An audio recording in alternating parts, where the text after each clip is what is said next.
Hi guys. आज जो है हम लोग जो है जीआईसी का previous year question paper solve करेंगे जो कि केमिस्ट्री से रिलेटेड है। जितने भी क्वेश्चंस इसमें आए हैं हम लोग एक से एक एक करके देखेंगे। उसके बाद हम लोग जो है अपने जो कुछ कंसेप्ट हैं जो वो भी क्लियर करेंगे। ओके। तो इस पेपर में जितने भी क्वेश्चंस आए हुए हैं इन सबको हम लोग क्लियर कर लेते हैं। तो देख लेते हैं कि क्या क्या क्वेश्चन पूछे गए हैं। आई होप जितने भी ये क्वेश्चंस मैं सॉल्व करा रहा हूँ बहुत ज़्यादा हेल्पफुल होंगे सबके लिए। एक एक कॉन्सेप्ट बिल्कुल क्लियर हो जाएगा अगर इनसे कोई भी क्वेश्चन दोबारा आता है, ठीक है, या इस कॉन्सेप्ट पे आता है आप लोग ईजिली कर लेंगे। ओके, चलो हम लोग पहला क्वेश्चन देख लेते हैं। क्या है ये? The maximum number of the electrons in a shell with principal quantum number is n is equal to. ठीक है, तो ये पूछना चाह रहा है क्या, हिंदी में भी देख लेते हैं कि मुख्य क्वांटम नंबर एन वाले कोश में इलेक्ट्रॉनों की अधिकतम संख्या कितनी होती है। तो हम लोगों को ये देखना है। तो ठीक है, काफ़ी इजी क्वेश्चन है। तो हम लोगों को एक फार्मूला ध्यान रखना है। क्या है वो फार्मूला? इसकी लेंथ ज़्यादा ना हो इसलिए हम जो इसको ऑलरेडी सॉल्व कर लिए हैं, फिर भी देख लेते हैं। इसका फार्मूला जो होता है 2n² होता है ये किसी भी शेल में maximum number of the electrons. ठीक है, इसको हम लोग देख लेते हैं। ये ऑलरेडी हम सॉल्व करा दिए हैं तो यहाँ से देख लेते हैं। ठीक है, total number of the electrons किसी शेल में जो होते हैं KLMN। मान लेते हैं कि ये शेल्स हमारी होती हैं। एन क्या यहाँ पे रिप्रेजेंट करता है? n equal to 1 2 3 4। ये जब क्या है, ये प्रिंसिपल क्वांटम नंबर्स। तो n इक्वल टू 1 के करस्पॉन्डिंग ये शेल्स होती है हमारी 1 होती है। ओके, अगर n इक्वल टू हम लोग 2 रखते जाते हैं यहाँ पे तो हमारी शेल जो होती है इसको वेरी करते रहते हैं। n equal to 1 equal to 2 n equal to 3। Okay, तो हमारा हो जाएगा फर्स्ट इज KLM। ओके, इन सब में कितने इलेक्ट्रॉन्स होंगे ये हमसे क्वेश्चन में पूछा गया है। ठीक है, तो यहाँ पे हम लोग सॉल्व कर चुके हैं पहले ही। ये क्या है तो देख लेते हैं। तो इसके अकॉर्डिंग जो होता है किसी भी सेल में जो maximum number of the electrons होते हैं वो 2n² के फार्मूले से निकालते हैं। जैसे के शेल में मैक्सिमम इलेक्ट्रॉन्स 2 निकलेंगे, इसके लिए n की वैल्यू 1 होगी। ठीक है, n इक्वल टू 2 के लिए जो हमारे मैक्सिमम इलेक्ट्रॉन्स जो होते हैं वो 8 आ जाएंगे यहाँ से। सेकंड में नेक्स्ट सेकंड में हो जाएंगे 18। उसके बाद जो होते हैं 32 आते हैं। इस तरीके से हम लोग क्या करेंगे, डिफरेंट n की वैल्यूज़ वेरी करते रहेंगे। तो डिफरेंट शेल्स में जितने भी इलेक्ट्रॉन्स हैं हम लोग ईजिली फाइंड कर सकते हैं। ये देख लेते हैं जैसे कि ये क्या है। मान लेते हैं हमारा न्यूक्लियस है। ओके, तो न्यूक्लियस में हमारे कितने इलेक्ट्रॉन्स हैं न्यूक्लियस के चारों ओर? ठीक है, तो न्यूक्लियस में इलेक्ट्रॉन्स नहीं होते हैं। ठीक है, ये हमारा क्या है, न्यूक्लियस। ओके, इस न्यूक्लियस के चारों ओर क्या करते हैं, इलेक्ट्रॉन्स रिवॉल्व करते हैं। ठीक है, ये इलेक्ट्रॉन्स होते हैं सर्टेन, बोल सकते हैं कि इनकी सर्टेन एनर्जी होती है। इस एनर्जी शेल्स को हम लोग क्या ऑर्बिटल्स का नाम देते हैं। ओके, डिफरेंट शेल्स होती हैं जिनको हम लोग KLMN का नाम देते हैं। इन शेल्स में क्या रहते हैं, इलेक्ट्रॉन्स रहते हैं। वो इलेक्ट्रॉन्स के शेल में कितने रहेंगे वो हम लोग जो है इस फार्मूले से कैलकुलेट कर सकते हैं। Okay, 2n²। तो हमारा फर्स्ट क्वेश्चन का आंसर आप लोगों को मिल गया होगा। ये क्या है, ये हमारा आंसर हो जाएगा क्या, 2n²। ओके, नेक्स्ट क्वेश्चन देख लेते हैं। Which one of the following statement is incorrect for the cathode rays. अच्छा ठीक है, तो कैथोड रेज के लिए हम लोगों को पहले जानना होगा ये होता क्या है। ये यहाँ पे हम क्वेश्चन इसका पुट किए हैं बिल्कुल सही से। तो ये क्या हो जाएगा, चलो, which one of the following statements incorrect for the cathode rays. तो कैथोड रेज के लिए कौन सा स्टेटमेंट जो है इनकरेक्ट होगा, हिंदी में भी देख लेते हैं। कथन कैथोड रे के लिए, किरणों के लिए सही नहीं है। चलो पहला देख लेते हैं। ठीक है, तो पहला हम लोगों का ऑप्शन कह रहा था कैथोड रेज। इसके लिए इससे पहले हम लोग कंसेप्ट क्लियर कर लेते हैं, कैथोड रेज हैं क्या ये। तो कैथोड रे के लिए जो हम लोग एक डायग्राम एक्सप्लेन किए हैं यहाँ पे ये है। ठीक है, अब ये एक्सपेरिमेंट क्या किया गया था, इसमें इवैक्यूएटेड ट्यूब ली गई। ठीक है, अब इसमें क्या किया गया, इलेक्ट्रिक डिस्चार्ज को पास कराया गया था। इलेक्ट्रिक डिस्चार्ज को पास कराया गया तो देखा क्या था, जो तुम्हारा कैथोड टर्मिनल्स होते हैं उससे कुछ तुम्हारे जो होते हैं कुछ नेगेटिव पार्टिकल्स या रेज निकलने लगती हैं। ये रेज क्या कर रही थी, नेगेटिवली चार्ज थी। इन नेगेटिव चार्ज को हम लोग इलेक्ट्रॉन का नाम दिए थे। ये क्या करती हैं, ठीक है, तुम्हारे जो होती हैं नेगेटिव टर्मिनल से पॉजिटिव टर्मिनल की ओर चलना स्टार्ट कर देती हैं। ओके, ठीक है, तो इनके कुछ यहाँ पे प्रॉपर्टीज़ भी दी गई हैं। प्रॉपर्टीज़ हम लोग नीचे देख लेते हैं, ये रखी हैं यहाँ पे। ठीक है, कैथोड रेज। तो discover the cathode rays, William crooks found that the when an electric discharge is passed through the tube containing a glass, okay, at low pressure. ये प्रेशर भी है 0.01 mmHg लिया जाता है। ठीक है, तो यहाँ से कुछ ब्लू रेज निकलती थी। ठीक है, ये ब्लू रेज जो क्या होती थी, नेगेटिव टर्मिनल से निकल रही थी जो कि नेगेटिव प्लेट थी। इन्हीं को कैथोड रेज का नाम दिया गया था। ये कैथोड रेज क्या होती हैं, एक स्ट्रेट लाइन में ट्रेवल करती हैं जो कि नेगेटिव टर्मिनल से पॉजिटिव टर्मिनल की ओर चलती हैं। मीन्स कैथोड से एनोड की ओर चलना स्टार्ट करती हैं। ठीक है, तो ये ब्लू रेज ये कुछ निकल रही थी। ठीक है, तो ये हमें दिख रहा है क्लियरली, ये ब्लू रेज हमारी कुछ निकल रही हैं जो कि तुम्हारा नेगेटिव टर्मिनल से पॉजिटिव टर्मिनल की ओर मूव कर रही थी, ठीक है। इनको नाम दिया गया कैथोड रेज हैं, ठीक है। ये इनका नेचर क्या था, इसमें जो है नेगेटिवली चार्ज पार्टिकल्स थे, ठीक है। ये देखो यहाँ पे कुछ फंडामेंटल इनकी प्रॉपर्टीज डिस्क्राइब की गई हैं, characteristics and constituents of the particles. He found that the cathodes had the following characteristics. क्या क्या थी, ठीक है। Travel in a straight line from cathode to anode, okay, and cast a shadow of the object placed in their path. अगर इसके path में हम लोग कोई क्या कर देते थे, किसी चीज़ को रख देते थे, उसकी शेडो भी ये दिखाती थी। अब ये क्या करती थी, अगर इनके बीच में हम लोग मैग्नेटिक, ठीक है, फील्ड ला के रख देते थे। अब देखो मैग्नेटिक फील्ड या इलेक्ट्रिक फील्ड रख देते तो क्या करता था, उसकी तरफ ये अट्रैक्ट हो जाती थी, क्योंकि उसमें भी दो टर्मिनल होते हैं, ठीक है। अब जब उन दो टर्मिनल के बीच में इसको रख दिया जाता है तो क्या करती हैं, जैसे ये है, ठीक है। ये अगर नेगेटिव टर्मिनल है इलेक्ट्रिक मैग्नेटिक फील्ड का, पॉजिटिव टर्मिनल है, क्योंकि इनका नेचर जो होता था नेगेटिव होता था, तो तुरंत ही ये डिफ्लेक्ट हो जाती थी, ठीक है, ओके। तो ये डेविएशन शो करती थी। और थर्ड इसका अगला क्या लिखा हुआ है, they have the kinetic energy, ठीक है। इनकी काइनेटिक एनर्जी होती थी, क्योंकि इलेक्ट्रॉन का कुछ मास होता है, अगर मास है तो इसका मतलब उसकी काइनेटिक एनर्जी होती है। हम जानते हैं kinetic energy equal to half mv², ये होता है, ठीक है। एक पॉइंट ये भी था कि ये इनकी जो प्रॉपर्टी होती है, ठीक है, ये कैथोड रेस की, ये कौन सा हम लोग मटेरियल यूज़ कर रहे हैं इस पर नहीं डिपेंड करती है, ना कि जो गैस यूज़ कर रहे हैं उस पर, उससे भी इंडिपेंडेंट होती है। चलो अब हम फाइनली अपना ऑप्शन देख लेते हैं क्या है हमारा, ठीक है। तो पहला कह रहा था cathode rays start from the cathode and move towards the anode, ये बिल्कुल सही है, इसमें कोई भी गलती नहीं दिख रही। In absence of the electric और magnetic field these rays travel in straight line, अगर इलेक्ट्रिक फील्ड जब तक हम लोग अप्लाई नहीं किए थे तब तो ये स्ट्रेट लाइन में ही ट्रेवल कर रही थी, मीन्स नेगेटिव से निकल रही थी, पॉजिटिव में एंटर कर रही थी, ठीक है। द कैरेक्टरिस्टिक, ये भी सही है। अगला क्या है, the characteristics of cathode rays depend upon the material of the electrode and nature of the gas present, चलो ये इसको बाद में देखेंगे। फोर्थ पॉइंट क्या कह रहा था, cathode rays consist of the negatively charge particle, बिल्कुल इस रेस, इन्हीं रेज में क्या निकला था, इलेक्ट्रॉन्स निकले थे, इन्हीं रेस में जो नेगेटिव पार्टिकल थे उन्हीं को इलेक्ट्रॉन कहा गया था, ये भी सही है। इसका मतलब जो है हमारा थर्ड पॉइंट जो है वो गलत है, ठीक है। चलो इसको हिंदी में भी देख लेते हैं। हिंदी में भी यही कह रहा है कि विद्युत अथवा चुंबकीय क्षेत्रों की अनुपस्थिति में यह किरण सीधी दिशा में चलती हैं, बिल्कुल सही है। कैथोड रेस के किरणों के जो लक्षण कैथोड किरण नलिका इलेक्ट्रोड के पदार्थ में उपस्थित गैस की प्रकृति पर निर्भर करते हैं, ये हमारा पॉइंट जो है गलत निकल गया था, ठीक है। अब देख लेते हैं क्या है थर्ड हमारा क्वेश्चन क्या कह रहा है, the total number of the orbitals for L equal to 4 के लिए, ओके। L इक्वल टू 4 है तो टोटल ऑर्बिटल्स कितने होंगे, तो बिल्कुल इजी क्वेश्चन है, ठीक है। तो इसको भी देख लेते हैं क्या है। ये इजी तभी है जब हम लोगों को ये सब पता होगा, ठीक है। तो ये क्या कह रहा है, हम जानते हैं, यहाँ से देख लेते हैं, थोड़ा कंसेप्ट कुछ क्लियर कर लेते हैं। ये हो गया था, ये हो गया था, जहाँ पे n प्रिंसिपल क्वांटम नंबर होता है जो कि नंबर ऑफ द शेल्स को बताता था, ठीक है। यहाँ पे n प्रिंसिपल क्वांटम नंबर है, gives information about the shells, किसी भी गिवन, ठीक है, n के लिए जो l की वैल्यू होती है वो n-1 होती है, ठीक है। तो हम लोग बहुत अच्छे से जानते हैं क्या है ये, चलो देख लेते हैं। L इक्वल टू जो होता है n-1 होता है, ये कैसे, अगर हम क्या n इक्वल टू 0 रख देते हैं तो यहाँ से हमारी L की वैल्यू जो आती है वो L इक्वल टू क्या आ जाएगा, L इक्वल टू 0 जो है पॉसिबल ही नहीं है, ये यहाँ से इरेज कर दो इसको, ठीक है। n equal to 1, n equal to 0 का मतलब क्या है, कोई शेल ही नहीं है, ठीक है। तो जब n इक्वल टू 1 लेते हैं तो L की वैल्यू 1 आ जाती है, सॉरी ये क्या हो गया, n इक्वल टू 0 आ जाएगा, ओके। तो यहाँ से हमें दिख रहा है एक चीज़ और याद रखो, जब भी L इक्वल टू 0 हो तो वो ऑर्बिटल S होता है, ठीक है। अब n इक्वल टू हम लोग जो 2 रखते हैं तो इसकी वैल्यू 1 आती है, ये हमारा p ऑर्बिटल होता है। इस तरीके से n इक्वल टू 3 रखते हैं जब, ठीक है, तो हमारा जो ऑर्बिटल आता है तो L की वैल्यू 2 आ जाएगी तो ऑर्बिटल हमारा D होता है। उसी तरीके से L की वैल्यू 3 आ जाए तो ऑर्बिटल F होता है। इसका मतलब क्या, डिफरेंट ऑर्बिटल्स हमें मिलते जाते हैं n के corresponding, means principal quantum number के करस्पॉन्डिंग अजीमुथल क्वांटम नंबर्स मिलते जाते हैं। अब देखो S में मैक्सिमम 2 इलेक्ट्रॉन्स रह सकते हैं, P में जो है मैक्सिमम 6 इलेक्ट्रॉन्स रह सकते हैं, D में मैक्सिमम, क्योंकि इसमें 5 ऑर्बिटल होते हैं तो इसमें मैक्सिमम इलेक्ट्रॉन्स जो होते हैं 10 रह सकते हैं। F में उसी तरीके से 14 इलेक्ट्रॉन्स मैक्सिमम रह सकते हैं। अब चलो इनको कैसे देखा जाए, तो इनको यहाँ से देख लेते हैं, ये हम लोग कुछ एक्सप्लेन किए हैं।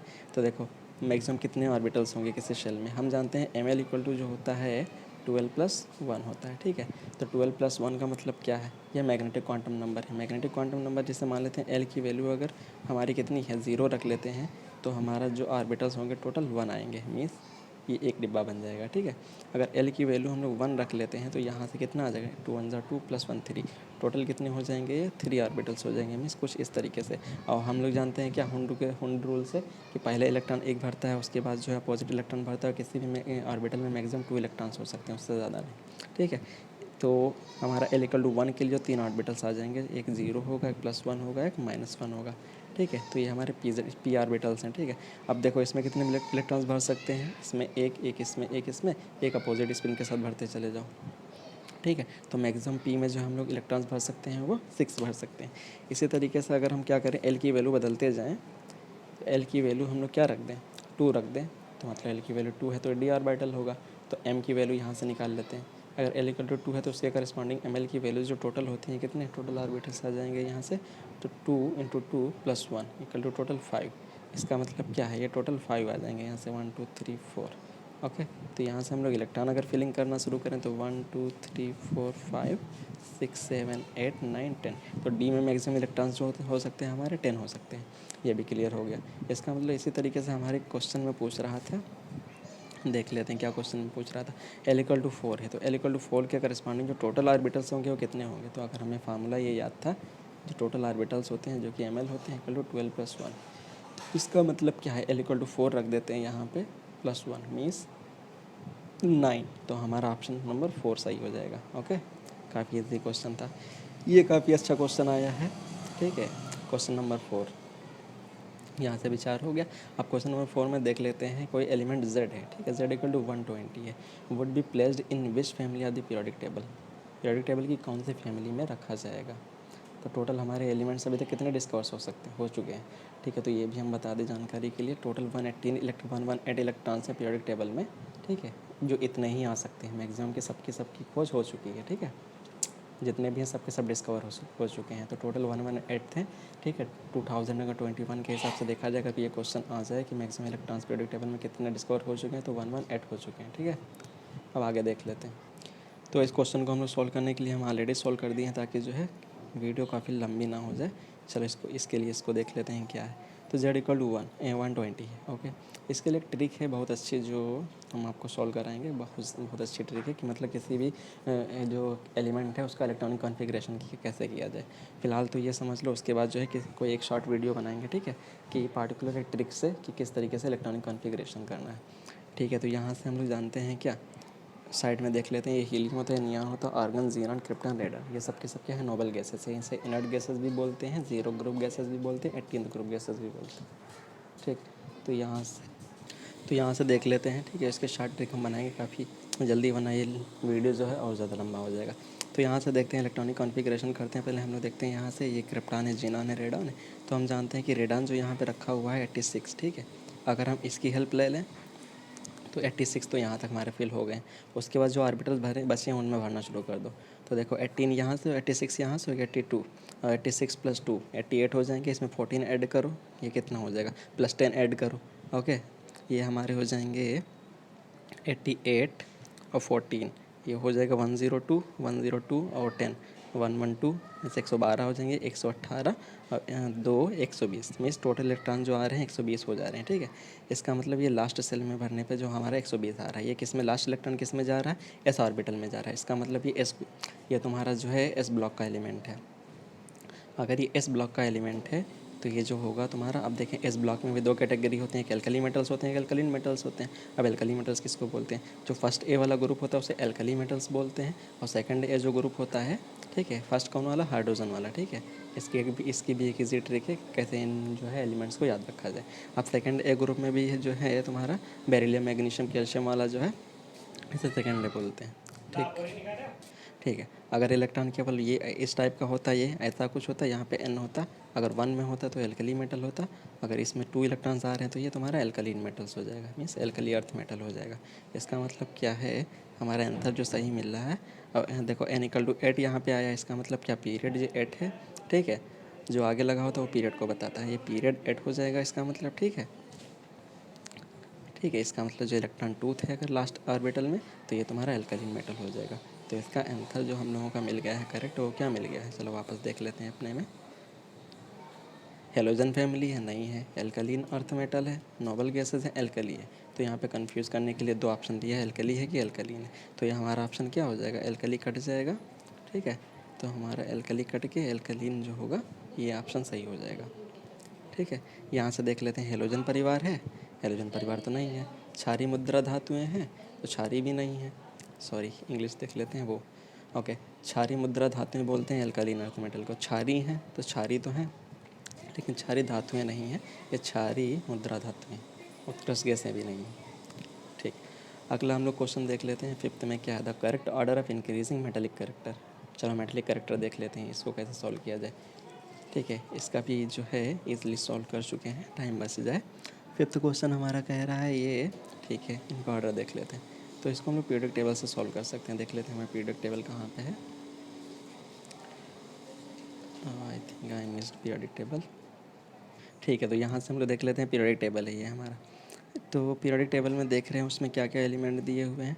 फास्फोरस दिया हुआ है, सिलिकॉन दिया हुआ है, ठीक है, और हमारा सोडियम दिया हुआ है, मैग्नीशियम दिया हुआ है, और कौन सा एलिमेंट छूट रहा है, okay, phosphorus, silicon, sodium, magnesium, beryllium. तो अब देखते हैं, तो डाउन द ग्रुप क्या होता है, मेटेलिक कैरेक्टर इंक्रीज़ करता है, लेफ़्ट टू राइट जाने पर मेटेलिक कैरेक्टर डिक्रीज़ करता है। इससे यहाँ से ये क्या क्लियर हो रहा है, तो चलो ये देख लेते हैं। तो जितना हम नीचे जाते हैं उतना मेटेलिक कैरेक्टर इंक्रीज़ होगा। मेटेलिक कैरेक्टर का मतलब क्या होता है कि इलेक्ट्रॉन डोनेटिंग टेंडेंसी या इलेक्ट्रॉन देने की टेंडेंसी या इलेक्ट्रॉन को निकालने की टेंडेंसी बढ़ जाती है। मेटल उससे बोलते हैं जो इलेक्ट्रॉन आसानी से निकाल सके, नॉन मेटल उसको बोलते हैं जो इलेक्ट्रॉन एक्सेप्ट कर सके, ठीक है। जितना अच्छे से एक्सेप्ट कर सकते हैं उतने ज़्यादा नॉन मेटल होते हैं, ठीक है। तो यहाँ से क्या क्लियर हो रहा है, डाउन द ग्रुप हम जाते हैं तो मेटेलिक कैरेक्टर इंक्रीज़ करता है। तो देख लेते हैं, सबसे ऊपर इसमें बेरिलियम रखा हुआ है, तो इसका मतलब क्या है, अब आगे देख लेते हैं। अगर सबसे ऊपर ये रखा हुआ है उसके बाद देख लेते हैं, तो यहाँ से दिख रहा है हमारा सोडियम है, मैग्नीशियम इधर से जाने पर। तो हम जानते हैं लेफ़्ट टू राइट जाते हैं तो मेटेलिक कैरेक्टर डिक्रीज़ करता है। इसका मतलब क्या, जो उतना उधर पड़ गया उसका मेटेलिक कैरेक्टर ज़्यादा, तो पहले सोडियम हो जाएगा। उसके बाद क्या दिख रहा है, मैग्नीशियम है, और मैग्नीशियम से ऊपर बेरिलियम पड़ गया, ठीक है। हम जानते हैं down the group metallic character increase करता है, तो बेरिलियम का मैग्नीशियम से भी कम हो जाएगा। अब यहाँ पे देख लेते हैं, इसी ग्रुप में सिलिकॉन और फास्फोरस भी हम जानते हैं, लेफ़्ट टू राइट जानते हैं तो मेटेलिक कैरेक्टर हमारा डिक्रीज़ करता है, ठीक है। इसका मतलब क्या, तो सबसे ज़्यादा फिर सिलिकॉन हो जाएगा, उसके बाद फास्फोरस हो जाएगा। इसका मतलब ये ऑर्डर जहाँ भी मिल रहा है वो हमारा सही हो जाएगा, sodium, magnesium, beryllium, silicon, phosphorus, ठीक है। तो ये ऑर्डर देख लेते हैं। चलो, तो हमें दिख रहा है यहाँ पे कौन सा ऑप्शन हमारा सही हो जाएगा, तो देख लो उसके हिसाब से। तो सबसे ज़्यादा हम बताए थे पीरियोडिक टेबल में क्या, कि जो जितना इधर रहेगा उतना ज़्यादा उसका मेटेलिक कैरेक्टर को, सबसे ज़्यादा सोडियम, फिर मैग्नीशियम, फिर बेरिलियम, फिर सिलिकॉन, फिर फास्फोरस, ओके। तो हमारा फर्स्ट ऑप्शन जो है बिल्कुल सही हो जाएगा। नेक्स्ट क्वेश्चन देख लेते हैं क्या है, ठीक है, बढ़ते हुए धात्विक लक्षण का सही क्रम। तो हमारा क्या हो गया, फर्स्ट ऑप्शन सही हो गया, ठीक है। उसके अंदर 6 वाला क्वेश्चन देख लेते हैं कि विच of the following orbital does not have the angular nodes. तो इसके लिए छोटा सा फार्मूला है, क्या है, जब भी एंगुलर नोड्स निकालना हो या तो रेडियल नोड्स निकालना हो, तो जो रेडियल नोड्स का फार्मूला होता है वो क्या होता है, ठीक है। तो देख लेते हैं n-l-1, ठीक है। ये हमारे रेडियल नोड्स जो है निकल जाते हैं। अगर हमें टोटल या एंगुलर नोड्स निकालने हैं तो एंगुलर नोड्स जो होते हैं फार्मूला याद रखो आल से, ठीक है, A=L होता है, ठीक है। तो इसका मतलब क्या है, यहाँ से हम लोग जो है नोट्स निकाल सकते हैं ईजिली। इसका मतलब हमें एंगुलर नोट्स फिलहाल निकालना है तो A=L फार्मूला लगा दो। तो जिसमें भी L की वैल्यू कितनी है, तो देख लो, which of the following orbital does not have the angular nodes. तो एंगुलर नोट्स कब नहीं होंगे, जब L की वैल्यू 0 होगी। तो 0 किसके लिए होती है, केवल S ऑर्बिटल के लिए। अभी पीछे बता के हैं L की वैल्यू 0 हो तो S ऑर्बिटल, L की वैल्यू 1 हो तो P ऑर्बिटल, उसी तरीके से 2 हो तो D ऑर्बिटल, ठीक है। तो केवल S ऑर्बिटल है जिसके लिए L की वैल्यू 0 होगी। इसका मतलब सबसे ईजी क्वेश्चन, काफ़ी ईजी क्वेश्चन था, यहीं से बस ऐसे ही पता चल जाएगा। अगर S के लिए L की वैल्यू पता है तो हमारा ऑप्शन जो है 6 सही हो जाएगा। इसके लिए भी कुछ किया गया है, देख लेते हैं उसकी पेज पे। यहाँ पे इसकी कैलकुलेशन की गई है, नोडल प्लेन्स वेयर द, और नोडल प्लेन होता क्या है, जहाँ पे इलेक्ट्रॉन के पाए जाने की प्रोबेबिलिटी जो होती है 0 होती है, उसे हम लोग नोडल प्लेन्स के नाम से जानते हैं, ठीक है। तो रेडियल नोडल प्लेन्स का फॉर्मूला ये है, एंगुलर का ये है। टोटल निकालना तो दोनों को सम कर दो ऊपर नीचे, LL कैंसिल हो जाएगा, तो हमारा फाइनल जो आंसर बचेगा ये हो जाएगा, ठीक है। ये हमारा फाइनल आंसर ये आ जाएगा। तो हमारे यहाँ से जो गिवन वाला आंसर है तो L की वैल्यू 0 से आ गया, ओके। नेक्स्ट देख लेते हैं, क्वेश्चन नंबर 7 देख लेते हैं क्या कह रहा है। In an aqueous solution of 1 mole of this COCl3, ठीक है, gives 1 mole of AgCl precipitate with excess silver nitrate, then what is the secondary valency of the metal।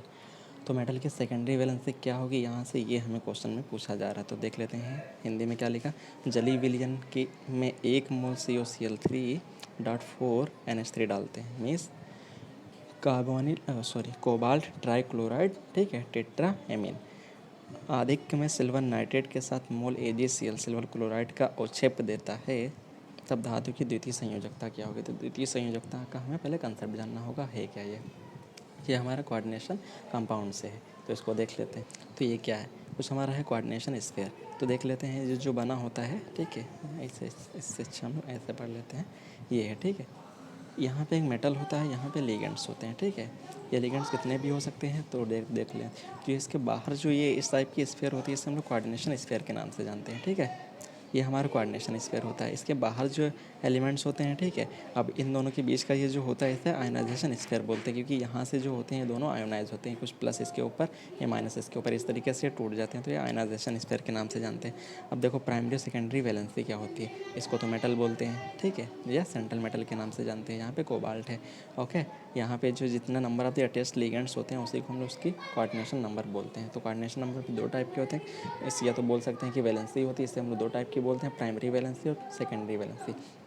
तो जान लेते हैं प्राइमरी और सेकेंडरी वैलेंसी क्या होती है। देखो प्राइमरी वैलेंसी वो होती है जो मेटल के ऊपर टोटल जो होता है पॉजिटिव चार्ज ना कह करके जो उसका ऑक्सीडेशन स्टेट आता है या ऑक्सीडेशन नंबर आता है, वो उसकी प्राइमरी वैलेंसी हो जाती है, ठीक है। और सेकेंडरी वैलेंसी किसे बोलते हैं, सेकेंडरी वैलेंसी ये होती है जो कोऑर्डिनेशन स्फीयर के अंदर जितने भी लिगेंड्स जो जुड़े होते हैं मेटल से, ठीक, मेटल से जुड़े हुए हैं, ठीक है, डायरेक्ट लिगेंड्स जो कोऑर्डिनेशन स्फीयर के होते हैं, वो उसकी वैलेंसी होती है। यहाँ पे इसकी सेकेंडरी वैलेंसी दिख रही है 6 है, ठीक है।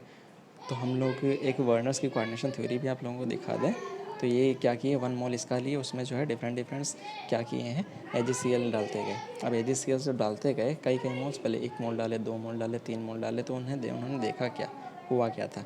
तो इन्होंने देखा क्या कि 3 मोल्स का भी AgCl मिल रहा था, 2 मोल्स AgCl मिल रहा, 1 मोल AgCl मिला, ठीक है।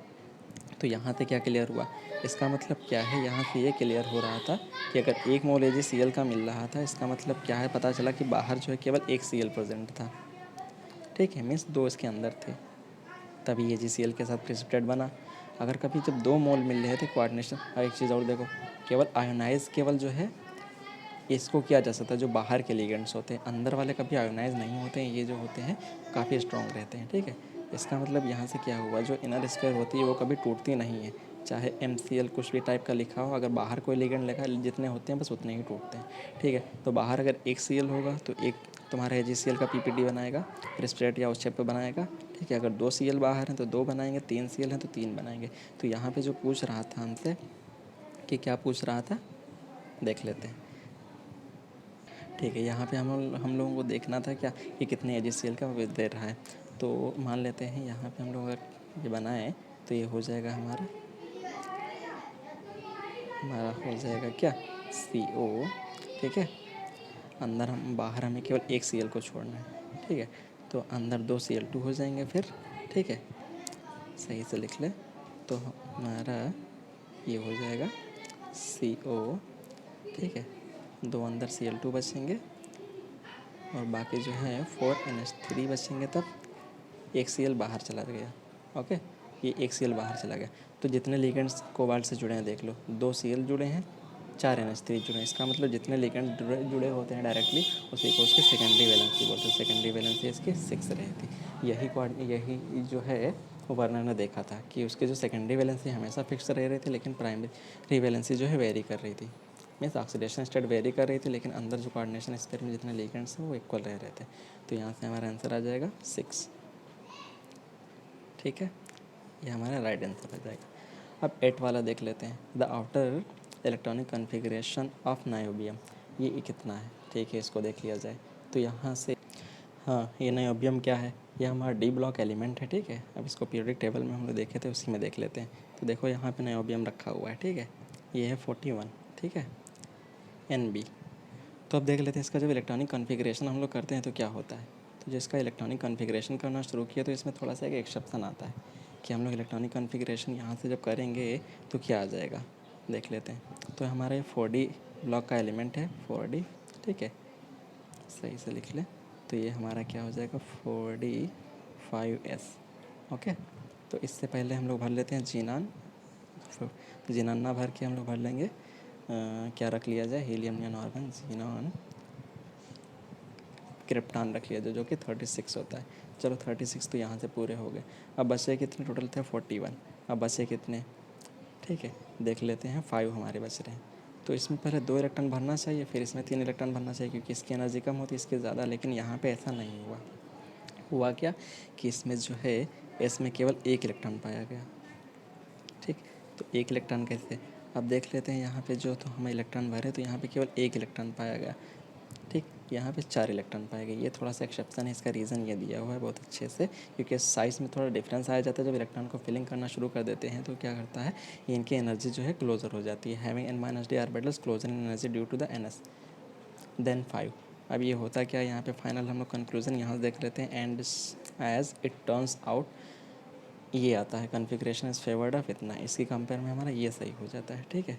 So it looks like the orbital size trend dominates the energy gap trend for the niobium specially. इस केस में जो होता है ये डोमिनेट कर जाता है, ये इसका जो है प्रूफ है। तो यहाँ से हमारा करेक्ट आंसर क्या हो जाएगा, ठीक है। तो फर्स्ट वाला जो है करेक्ट ऑप्शन हो जाएगा first. Okay, calculate the magnetic movement of the divalent ion in aqueous solution, जिसका एटॉमिक नंबर 25 है, काफ़ी इजी क्वेश्चन है। चलो देख लेते हैं एटॉमिक नंबर, तो डी ब्लॉक एलिमेंट है, तो 25 किसका होता है, मैग्नीज का। ओके, तो मैग्नीज हम जानते हैं कितना होता है, तो मैग्नीज को अगर सही से लिखा जाए, ठीक है, तो ये हो जाएगा हमारा 3d4s2 18 टू 20 और 5 25। आगे क्या रख लेते हैं, किसका 18 होता है, आर्गन 18 होता है, उसको आगे डाल देते हैं। तो ये हमारा हो जाएगा 18, तो 20 5 25, ठीक है। तो ये 25 25। तो यहाँ देखो मैग्नीशियम लेकिन डाईवेलेंट कह रहा है आयन का, तो डाईवेलेंट आयन है तो इसको डाईवेलेंट आयन बना लेते हैं। तो मीन्स इलेक्ट्रॉन कहाँ से निकलेंगे, एस ऑर्बिटल से, मीन्स ये 0 रह जाएगा, यहाँ 5 बचेंगे। तो 5 अनपेयर्ड इलेक्ट्रॉन है, अभी नहीं पता अनपेयर्ड है कि पेयर्ड है, यहाँ फिल करके देख लेते हैं। तो 1 2 3 4 5, तो पाँचों के पाँचों अनपेयर्ड इलेक्ट्रॉन्स है, इसका मतलब अनपेयर्ड इलेक्ट्रॉन्स 5 हैं। तो हम लोग यहाँ से निकाल सकते हैं क्या, हम लोग जानते हैं क्या, मैग्नेटिक मोमेंट जो होता है जिससे हम लोग म्यू से रिप्रेजेंट करते हैं, जिसका फार्मूला होता है √NN+2, ठीक है। बाहर लिखा होता है यूनिट उसकी, जिसे बोहार मैग्नेट्रॉन बोलते हैं। n=2 यहाँ पे कितना दिया, जितने number of the unpaired electrons होते हैं n बोलते हैं, जो कि 5 है। तो बस यहाँ इसको रख देते हैं यहाँ पे 500 5 + 2, ठीक है, बोहर मैग्नेट्रॉन, ये इसकी यूनिट हो जाएगी, ठीक है। कभी कभी म्यू का फार्मूला ये ना दे कि ये भी दे देता है √4, ठीक है, S+1, जहाँ पे S क्या है उसकी स्पिन्स है। तो टोटल यहाँ पे 5 स्पिन्स थे, तो 5 को ऐड कर लिया तो 5/2 आ गया था। इसका मतलब उसी तरीके से टोटल जो है, उसी तरीके से टोटल हमारी S=n/2 स्पिन्स होती है, तो n/2 यहाँ पे रख देने पे वो फार्मूला कन्वर्ट हो जाता है। ये हम तुमको दिखाते हैं, ठीक है, वो यहाँ से देख सकते हैं हम लोग। म्यू स्पिन ओनली ये हो जाएगा, तो 4 का √² बाहर आ जाएगा, 2 आएगा, ठीक है। तो ये फार्मूला हो जाता है। फाइनली इसकी x= जो n/2 रख देते हैं, तो फाइनल हमारा फार्मूला जो कन्वर्ट हो जाता है इस फॉर्म में। इसके कुछ एग्जांपल्स दिए हैं, ठीक है, मैग्नेटिक मूवमेंट दिए हैं, करके देखना आ जाएगा। n=1 होते ये आएगा, ठीक है। इसी तरीके से ये नेक्स्ट क्वेश्चन देख लेते हैं। नेक्स्ट क्वेश्चन कह रहा है विच of the following complex does not show the geometrical isomerism, ठीक है। हाँ, कौन सी ज्यामिति समवायता कौन नहीं प्रदर्शित करता है, काफ़ी इजी क्वेश्चन है, ठीक है। तो देखो, जिसने भी अगर लीगेंड सबके सब सेम होते हैं, ठीक है, अगर लीगेंड सबके सब सेम होते हैं जिसमें वो कोई भी समावयता नहीं दिखाते हैं, ठीक है। अगर लीगेंड चेंज है तो उसकी तो हम लोग पोजीशन आसानी से बदल सकते हैं। अगर लीगेंड हमारे सेम नहीं होते हैं, ठीक है, जैसे कि हम लोग देख लेते हैं यहाँ पे, अगर हम लोग का मेटल AB4 टाइप का दिया है तो उसको कहीं पर भी रख दो, ए यहाँ रखो, ए यहाँ पे रखो, ए यहाँ पे रखो, ए यहाँ पे रखो, इसका मतलब क्या है, ये सबके सब सेम पोजीशन पे हैं, कोई भी चेंजेस नहीं है। एक चीज़ और देख लो, इसी टाइप का बता दें, MA3 अगर B है, ठीक है, तब भी कोई मतलब नहीं है। मेटल रख दो, B रख दो, 3A रख दो, घुमा फिरा के देखो तब भी सेम लगेगा। इसका मतलब ये भी कोई भी ज्योमेट्रिकल आइसोमेरिज्म शो नहीं करता है, मे बी 3B टाइप नहीं शो करता। अगर MA2, ठीक है, B2 टाइप का है तो ये ज्योमेट्रिकल आइसोमेरिज्म शो करेगा। दो कौन से सिस ऑफ ट्रांस, कौन से सिस ट्रांस, एक बार A रख दें दोनों सेम साइड में, दोबारा में क्या करें, ठीक है, दोबारा में ये कर सकते हैं कि एक बार A इधर रख दें, B इधर रख दें, दूसरी ज्योमेट्री ये बनेगी, ठीक है। अब इन्हीं में से मिला के चेक कर लो, हमारा आंसर सही हो जाएगा 2, ठीक है। ओके, 11 देख लेते हैं क्वेश्चन। क्वेश्चन नंबर 11 क्या कह रहा है, which one of the following pair is the same bond order. इसकी एक शॉर्ट ट्रिक है, अगर ये याद रखो तो कोई भी क्वेश्चन गलत नहीं होगा कभी भी।